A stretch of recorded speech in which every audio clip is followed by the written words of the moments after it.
Idineklara ni Pope Francis bilang isang minor basilica ang Three Kings Parish o mas kilala bilang National Shrine ng La Virgen Divina Pastora na nasa Gapan City, Nueva Ecija.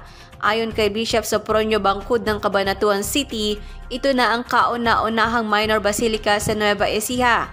Anya pa magdarao sila na masiglang pagdiriwang na gaganapin sa April 26, 2024. Ang nasabing kasiyahan ay pangungunahan ni Archbishop Charles John Brown, ang Apostolic Nuncio sa Pilipinas. Inaasahan ang pagdalo dito ng mga obispo, klerigo, mga taong nakatalagang mga deboto ng La Virgen Divina Pastora at ang mga mananampalataya ng Diocese ng Cabanatuan.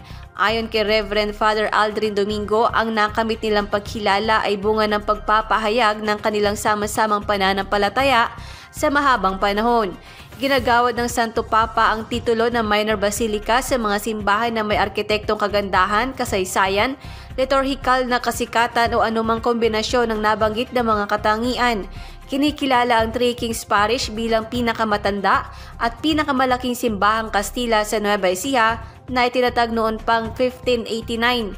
Ang nasabing simbahan ay may Spanish colonial architecture na kung tawagin ay earthquake baroque na dinesenyo upang maging matatag sa mga lindol. Mayroon din itong mural ng Holy Trinity sa kisame na tapat ng altar at may 4 na malalaking kampana sa bell tower nito.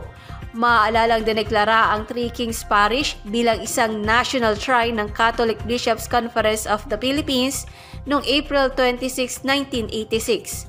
Para sa Balitang Nueva Ecija, Maylin Ponciano ng DWNE Teleradyo, ang inyong kakampi.